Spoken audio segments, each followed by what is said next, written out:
ನಮಸ್ಕಾರ. ರೈತ ಹೋರಾಟ ಹೈಜಾಕ್, ಖಲಿಸ್ತಾನ ಟೀಮ್ ಮಹಾಸಂಚು, ಗ್ರೇಟಾ ಟೂಲ್ ಕಿಟ್ ಪ್ಲಾನ್ ಜಗತ್ತನ್ನೇ ಬೆಚ್ಚಿ ಬೀಳಿಸಿದ್ಯಾಕೆ? ರೈತರ ಚಕ್ಕಾ ಜಾಮ್ ಸ್ಟ್ರೈಕ್ ಟೈಮಲ್ಲೂ ಮತ್ತೆ ಕಾದಿದ್ಯಾ ಭಯ? ಹೆದ್ದಾರಿ ದಿಗ್ಬಂಧನಕ್ಕೆ ಸಜ್ಜಾಗಿದ್ದಾರೆ ಅನ್ನದಾತರು. ರೈತರ ಹೋರಾಟ ಈಗ ಅಂತಾರಾಷ್ಟ್ರೀಯ ಮಟ್ಟದಲ್ಲಿ ಚರ್ಚೆಯಾಗ್ತಿದೆ. ವಿಶ್ವ ಮಟ್ಟದಲ್ಲಿ ಭಾರತ ವಿರೋಧಿ ಷಡ್ಯಂತ್ರ ಬಯಲಾಗಿದೆ. ಇದೇ ಈ ಹೊತ್ತಿನ ಫೋಕಸ್ 18 ಮಹಾಸಂಚು. ನಾನು ಚೈತ್ರರಾಜ್. ರೈತ ಹೋರಾಟ ಹೈಜಾಕ್, ಖಲಿಸ್ತಾನ ಟೀಮ್ ಮಹಾಸಂಚು, ಗ್ರೇಟಾ ಟೂಲ್ ಕಿಟ್ ಪ್ಲಾನ್ ಜಗತ್ತನ್ನೇ ಬೆಚ್ಚಿ ಬೀಳಿಸಿದ್ಯಾಕೆ? ರೈತರ ಚಕ್ಕಾ ಜಾಮ್ ಸ್ಟ್ರೈಕ್ ಟೈಮಲ್ಲೂ ಮತ್ತೆ ಕಾಡುತ್ತಿದೆಯಾ ಭಯ?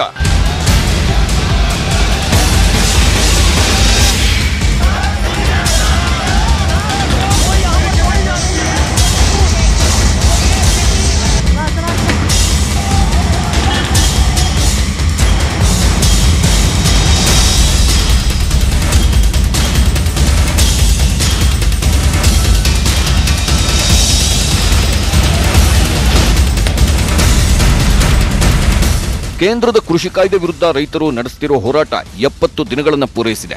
ಜನವರಿ 26ರ ಘಟನೆ ಬಳಿಕ ಕೊಂಚ ತಣ್ಣಗಾದಂತೆ ಕಂಡುಬಂದಿದ್ದ ರೈತ ಹೋರಾಟ ಈಗ ಮತ್ತೆ ಬಿರುಸು ಪಡೆದುಕೊಂಡಿದೆ. ಕಳೆದ 2-3 ತಿಂಗಳಿನಿಂದ ರಾಷ್ಟ್ರ ರಾಜಧಾನಿಯಲ್ಲೇ ಠಿಕಾಣಿ ಹೂಡಿರುವ ಅನ್ನದಾತರು ಈಗ ಮತ್ತೊಂದು ಹೋರಾಟಕ್ಕೆ ಸಜ್ಜಾಗಿದ್ದಾರೆ. ರೈತ ಹೋರಾಟ ಅಂದ ತಕ್ಷಣ ಜನವರಿ 26ರಂದು ದಿಲ್ಲಿ ರಣಾಂಗಣವಾದ ದೃಶ್ಯವೇ ನಮ್ಮ ಕಣ್ಮುಂದೆ ಬಂದು ನಿಲ್ಲುತ್ತೆ. ಇದರ ಬೆನ್ನಲ್ಲೇ ಈಗ ಮಣ್ಣಿನ ಮಕ್ಕಳು ಕೇಂದ್ರದ ವಿರುದ್ಧ ಮತ್ತೊಮ್ಮೆ ಸಮರ ಸಾರಿದ್ದಾರೆ.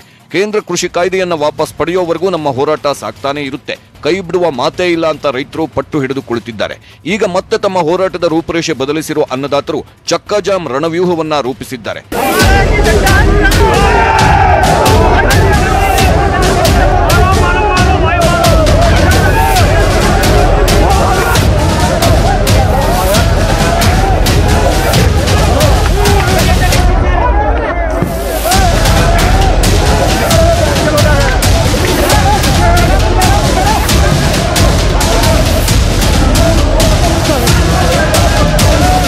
ಕಳೆದ ಹಲವು ದಿನಗಳಿಂದ ರೈತರು ತುಂಬಾ ಶಾಂತಿಯುತವಾಗಿಯೇ ಹೋರಾಟವನ್ನು ನಡೆಸಿಕೊಂಡು ಬಂದಿದ್ರು. ಆದರೆ ದೇಶದ ಗಣತಂತ್ರದ ದಿನ ಅನ್ನದಾತರ ಸೋಗಿನಲ್ಲಿ ಬಂದ ಕೆಲ ಕಿಡಿಗೇಡಿಗಳು ಇನ್ನಿಲ್ಲದಂತೆ ಹಿಂಸಾಚಾರ ಮಾಡಿದ್ರು. ಕೆಂಪುಕೋಟೆಯಲ್ಲಿ ಹಾರಾಡುತ್ತಿದ್ದ ಧ್ವಜವನ್ನೇ ಕೆಳಗಿಳಿಸಿ ಸಂಭ್ರಮಿಸಿದ್ರು. ಇದರಿಂದ ರೈತ ಹೋರಾಟ ಹೈಜಾಕ್ ಆಯ್ತಾ ಅನ್ನೋ ಅನುಮಾನ ಮೂಡಿದೆ. ಈಗ ಮತ್ತೊಮ್ಮೆ ಮಣ್ಣಿನ ಮಕ್ಕಳು ವಿನೂತನ ಪ್ರತಿಭಟನೆಗೆ ಮುಂದಾಗಿದ್ದಾರೆ. ಇದರ ಹಿಂದೇನಾದ್ರೂ ಖಲಿಸ್ತಾನ್ ಟೀಮ್ನ ಮಹಾಸಂಚು ಅಡಗಿದೆಯಾ? ಗ್ರೇಟಾ ಟೂಲ್ ಕಿಟ್ ಪ್ಲಾನ್ ಜಗತ್ತನ್ನೇ ಬೆಚ್ಚಿ ಬೀಳಿಸಿದೆ. ಜನವರಿ 26ರ ಆ ಒಂದು ಹೋರಾಟದಲ್ಲಿ ನೆತ್ತರಿನ ಹೊಳೆಯೇ ಹರಿದಿದೆ. ಇದರ ಬೆನ್ನಲ್ಲೇ ಈಗ ರೈತರ ಚಕ್ಕಾ ಜಾಮ್ ಸ್ಟ್ರೈಕ್ ಕೂಡ ನಡೆಯಲಿದ್ದು, ಈ ಹಿಂದಿನಂತೆ ಹಿಂಸಾಚಾರ ಭುಗಿಲೇಳುತ್ತಾ ಅನ್ನೋ ಆತಂಕ ಮನೆ ಮಾಡಿದೆ. ಅಷ್ಟಕ್ಕೂ ಈ ಚಕ್ಕಾ ಜಾಮ್ ಅಂದ್ರೇನು? ಈ ಹೊಸ ಹೋರಾಟದ ಮೂಲಕ ರೈತರು ಸರ್ಕಾರಕ್ಕೆ ಎಚ್ಚರಿಕೆಯ ಸಂದೇಶ ಕೊಡೋಕೆ ಹೊರಟ್ರ? ಈ ಹೋರಾಟದಲ್ಲಿ ಖಲಿಸ್ತಾನ್ ಕರಿನೆರಳು ಬಿದ್ದಿದ್ಯಾ? ಇವೆಲ್ಲವನ್ನ ಒಂದೊಂದಾಗೆ ನೋಡ್ತಾ ಹೋಗೋಣ. ಫೆಬ್ರವರಿ 6ಕ್ಕೆ ಚಕ್ಕಾ ಜಾಮ್ಗೆ ಕರೆಕೊಟ್ಟ ಅನ್ನದಾತರು. ಮಧ್ಯಾಹ್ನ 12ರಿಂದ 3 ಗಂಟೆಯವರೆಗೆ ರಸ್ತೆ ದಿಗ್ಬಂಧನ.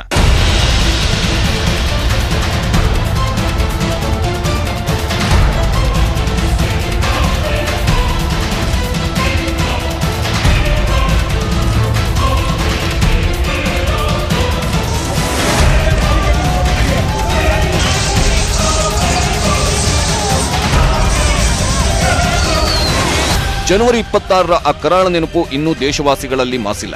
ಈ ಹೋರಾಟವಾಗಿ ಸರಿಯಾಗಿ 11 ದಿನಕ್ಕೆ ರೈತರು ಮತ್ತೊಂದು ಹೋರಾಟಕ್ಕೆ ಕರೆಕೊಟ್ಟಿದ್ದಾರೆ. ಫೆಬ್ರವರಿ 6ಕ್ಕೆ ಭಾರತೀಯ ಕಿಸಾನ್ ಒಕ್ಕೂಟದ ಮುಖಂಡ ರಾಕೇಶ್ ಟಿಕಾಯತ್ ಚಕ್ಕಾ ಜಾಮ್ಗೆ ಕರೆಕೊಟ್ಟಿದ್ದಾರೆ. ಚಕ್ಕಾ ಜಾಮ್ ಅಂದ್ರೆ ರಸ್ತೆ ದಿಗ್ಬಂಧನ ಅಂತ ಅರ್ಥ.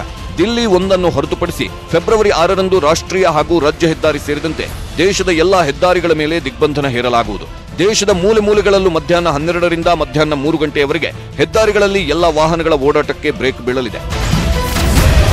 ಸಾರ್ವಜನಿಕರೇ, ರಸ್ತೆಗಿಳಿಯುವ ಮುನ್ನ ಎಚ್ಚರ. ಚಕ್ಕಾ ಜಾಮ್ ಕುರಿತು ಹೇಳಿರೋ ಟಿಕಾಯತ್ 3 ತಾಸುಗಳ ಕಾಲ ರಸ್ತೆ ದಿಗ್ಬಂಧನ ಹೇರಲಾಗುವುದು. ಇದು ದಿಲ್ಲಿ ಬಿಟ್ಟು ದೇಶದ ಉಳಿದೆಲ್ಲ ಭಾಗಗಳಲ್ಲೂ ನಡೆಯುತ್ತೆ.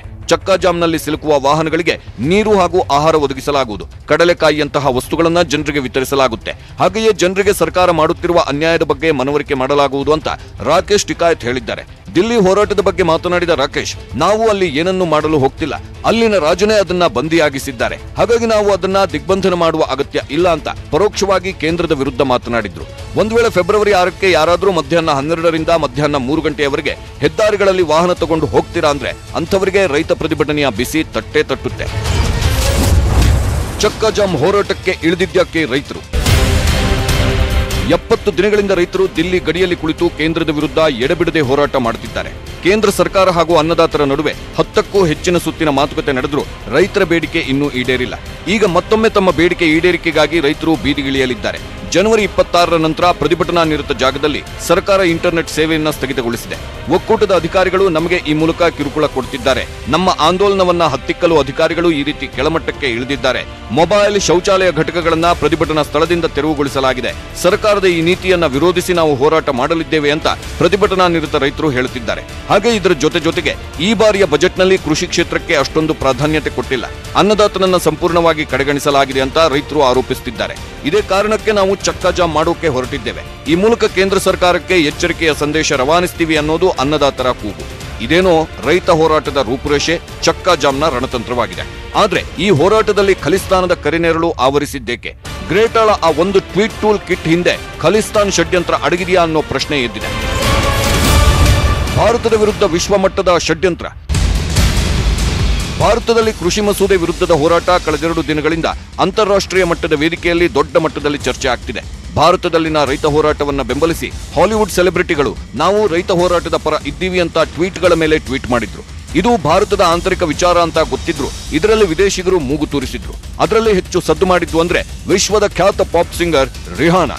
ಅವರು ತಮ್ಮ ಟ್ವೀಟ್ ಮೂಲಕ ಭಾರತವನ್ನ ಕೆಣಕುವ ಪ್ರಯತ್ನ ಮಾಡಿದ್ರು. ಟ್ವಿಟರ್ನಲ್ಲಿ ರೈತ ಪ್ರತಿಭಟನೆ ಬಗ್ಗೆ ನಾವ್ಯಾಕೆ ಮಾತನಾಡಬಾರದು ಅಂತ ಪ್ರಶ್ನಿಸಿದ್ರು. ಇವರು ಬೆನ್ನಲ್ಲೇ ಮತ್ತೊಬ್ಬ ಸೆಲೆಬ್ರಿಟಿ ಸ್ವೀಡನ್ನ ಪರಿಸರ ಹೋರಾಟಗಾರ್ತಿ ಗ್ರೆಟಾ ಥನ್ಬರ್ಗ್ ಕೂಡ ರೈತ ಹೋರಾಟದ ಬಗ್ಗೆ ಟ್ವೀಟ್ ಮಾಡಿದ್ರು. ಜಾಗತಿಕವಾಗಿ ಗ್ರೆಟಾ ಟೂಲ್ ಕಿಟ್ ಎಕ್ಸ್ಪೋಸ್.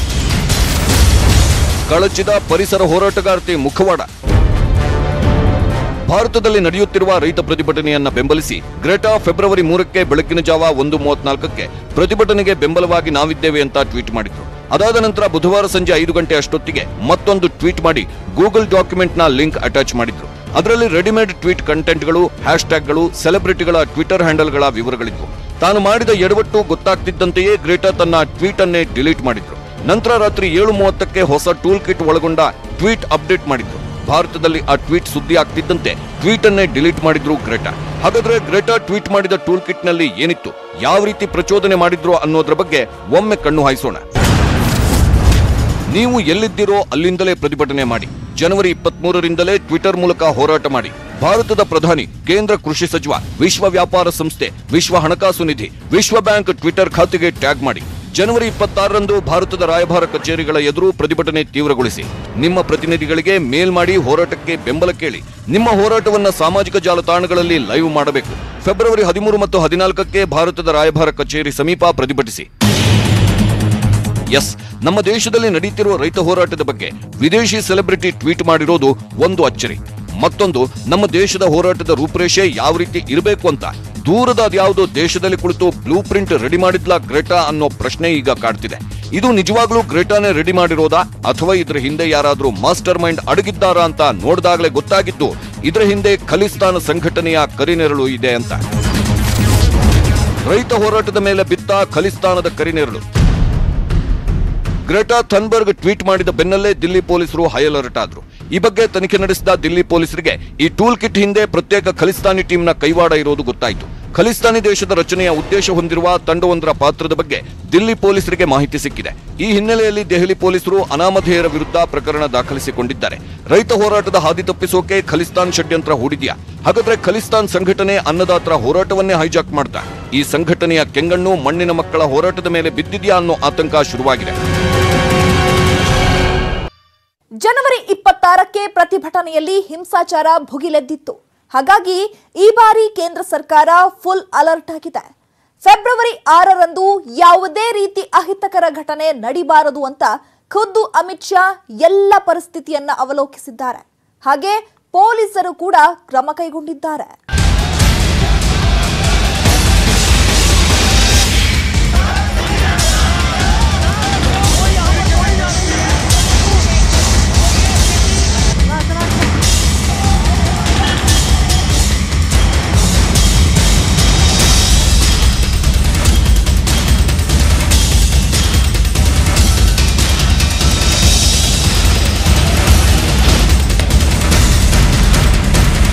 ರೈತ ಹೋರಾಟ ಈಗ ಕೇವಲ ಭಾರತದ ಆಂತರಿಕ ವಿಚಾರವಾಗಿ ಮಾತ್ರ ಉಳಿದಿಲ್ಲ.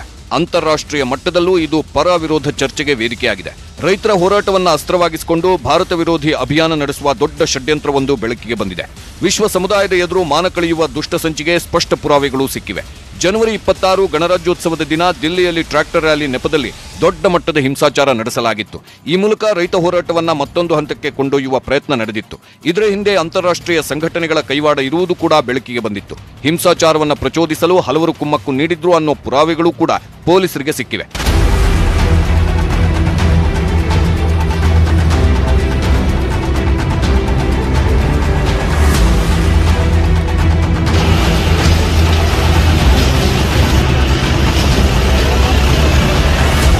ಕೇಂದ್ರ ಸರ್ಕಾರ ರೈತರ ಹೋರಾಟ ಎದುರಿಸಲು ಎಲ್ಲಾ ರೀತಿಯಲ್ಲೂ ಸಜ್ಜಾಗಿದೆ. ರೈತರು ಹೆದ್ದಾರಿಗಳನ್ನು ಬಂದ್ ಮಾಡುವುದಾಗಿ ಕರೆಕೊಟ್ಟ ಬೆನ್ನಲ್ಲೇ ಕೇಂದ್ರ ಗೃಹ ಸಚಿವ ಅಮಿತ್ ಶಾ ರಾಷ್ಟ್ರೀಯ ಭದ್ರತಾ ಸಲಹೆಗಾರ ಅಜಿತ್ ದೋವಲ್ ಅವರೊಂದಿಗೆ ತುರ್ತು ಸಭೆ ನಡೆಸಿದ್ದಾರೆ. ದಿಲ್ಲಿಯ ಭದ್ರತಾ ಪರಿಸ್ಥಿತಿಯನ್ನ ಅವಲೋಕಿಸಿದ್ರು. ಈಗಾಗಲೇ ಕೇಂದ್ರ ಸರ್ಕಾರ ಕೂಡ ದಿಲ್ಲಿ ಪೊಲೀಸರಿಗೆ ಕೇಂದ್ರ ಅರೆಸೇನಾ ಪಡೆಯನ್ನ ಹೆಚ್ಚುವರಿಯಾಗಿ ನೀಡುವುದಾಗಿ ಹೇಳಿದೆ.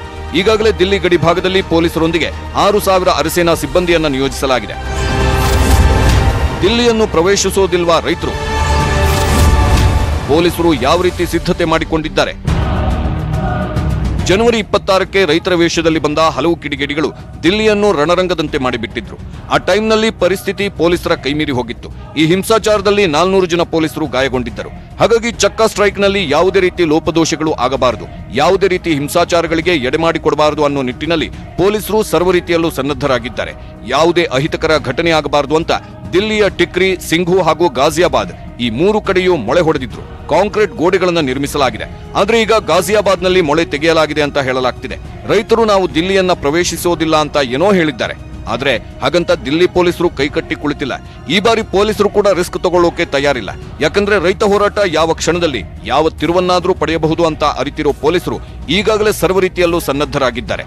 ಎಲ್ಲ ರಾಜ್ಯಗಳಲ್ಲೂ ಪೊಲೀಸರು ಅಲರ್ಟ್ ಆಗಿದ್ದಾರೆ. ಅದರಲ್ಲೂ ದಿಲ್ಲಿಯಲ್ಲಂತೂ 4 ದಿಕ್ಕಿನಲ್ಲೂ ಪೊಲೀಸ್ ಪಡೆ, ಕೇಂದ್ರ ಅರೆಸೇನಾ ಪಡೆಯನ್ನ ನಿಯೋಜಿಸಲಾಗಿದೆ. ಪ್ರಮುಖ ಹಾಗೂ ಸೂಕ್ಷ್ಮ ಸ್ಥಳಗಳಲ್ಲಿ ಹೆಚ್ಚಿನ ಭದ್ರತೆ ಒದಗಿಸಲಾಗಿದ್ದು ಹದ್ದಿನ ಕಣ್ಣಿಡಲಾಗಿದೆ. ಹಾಗೆ ಬೇರೆ ಬೇರೆ ರಾಜ್ಯದ ಹಲವು ಪ್ರಮುಖ ಹೆದ್ದಾರಿಗಳಲ್ಲಿ ಸಿಸಿಟಿವಿ ಅಳವಡಿಸಲಾಗಿದೆ.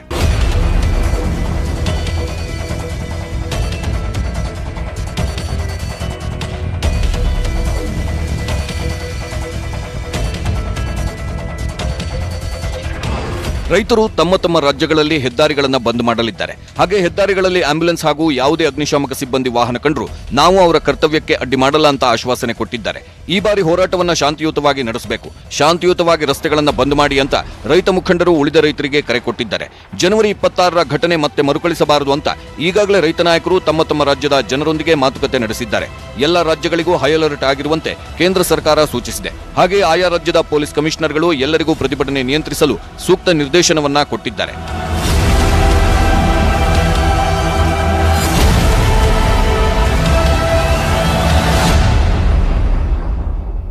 ಪ್ರಮುಖ ಜಿಲ್ಲಾ ಕೇಂದ್ರಗಳಲ್ಲಿ ಪ್ರತಿಭಟನೆ ಕಾವು ಪಡೆಯೋ ಸಾಧ್ಯತೆ ಇದೆ.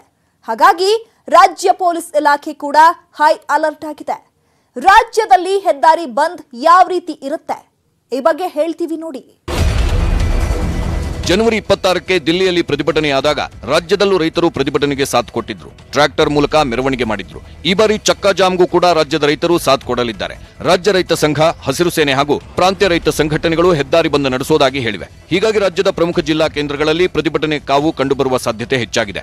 ಈಗಾಗಲೇ ರೈತ ಮುಖಂಡ ಕೋಡಿಹಳ್ಳಿ ಚಂದ್ರಶೇಖರ್ ನೇತೃತ್ವದಲ್ಲಿ 100 ರೈತರು ದಿಲ್ಲಿ ಗಡಿಯತ್ತ ತೆರಳಿದ್ದಾರೆ. ಹಾಗೆ ರಾಜ್ಯದಲ್ಲೂ ಚಕ್ಕಾ ಜಾಮ್ಗೂ ರೈತರು ಬೆಂಬಲ ಸೂಚಿಸಿದ್ದಾರೆ.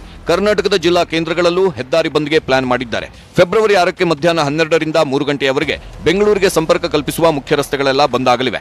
ಮೈಸೂರು ರಸ್ತೆ, ಮದ್ರಾಸ್ ರೋಡ್, ತುಮಕೂರು ರಸ್ತೆ ಬಂದ್ ಮಾಡಲಾಗುವುದು. ತಮಿಳುನಾಡಿಗೆ ಸಂಪರ್ಕ ಕಲ್ಪಿಸುವ ಅತ್ತಿಬೆಲೆ ಗಡಿಯನ್ನು ಬಂದ್ ಮಾಡೋಕೆ ರೈತರು ನಿರ್ಧರಿಸಿದ್ದಾರೆ. ಹಾಗೆ ಕಲಬುರಗಿ, ವಿಜಯಪುರ, ಚಿತ್ರದುರ್ಗ, ಆನೇಕಲ್ನಲ್ಲೂ ರಸ್ತೆಗೆ, ಹೆದ್ದಾರಿಗಳಿಗೆ ದಿಗ್ಬಂಧನ ಹೇರುವುದಕ್ಕೆ ರೈತರು ಪ್ಲಾನ್ ಮಾಡಿದ್ದಾರೆ. ಹೊಸಕೋಟೆ, ಮಾದಾವರ, ಬಳ್ಳಾರಿ ರಸ್ತೆ, ಮೈಸೂರು ಹೆದ್ದಾರಿಗಳ 4 ಮೂಲೆಯಲ್ಲೂ ಬಂದ್ ಮಾಡುವ ಸಾಧ್ಯತೆ ಇದೆ. ರಾಜ್ಯದಲ್ಲೂ ಪ್ರತಿಭಟನೆ ಬಿರುಸು ಪಡೆದುಕೊಳ್ಳುವ ಲಕ್ಷಣಗಳು ಕಂಡುಬಂದಿವೆ.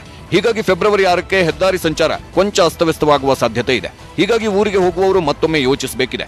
ರೈತ ಹೋರಾಟಕ್ಕೆ ಕಿಡಿಗೇಡಿಗಳ ಕೆಂಗಣ್ಣಂತೂ ಬಿದ್ದಿರುತ್ತೆ. ಹಾಗಾಗಿ ಪೊಲೀಸರು ಕೂಡ ಹೈ ಅಲರ್ಟ್ ಆಗಿದ್ದಾರೆ.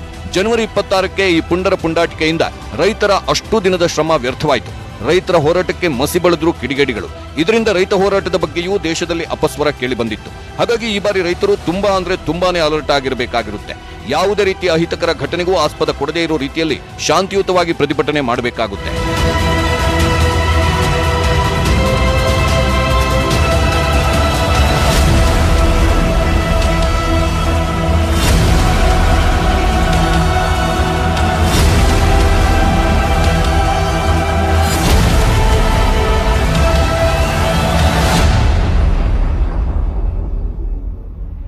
ರೈತರ ಈ ಹೋರಾಟ ಶಾಂತಿಯುತವಾಗಿ ನಡೀಲಿ, ಯಾವುದೇ ರೀತಿ ಹಿಂಸಾಚಾರಕ್ಕೆ ಎಡೆ ಮಾಡಿಕೊಡದೇ ಇರಲಿ ಅನ್ನೋದೇ ನಮ್ಮೆಲ್ಲರ ಆಶಯ. ಇದೇ ಈ ಹೊತ್ತಿನ ಫೋಕಸ್ 18. ನೋಡ್ತಾ ಇರಿ ನ್ಯೂಸ್ 18 ಕನ್ನಡ. ಜಾಲ ನಮ್ಮದು, ಬಲ ನಿಮ್ಮದು.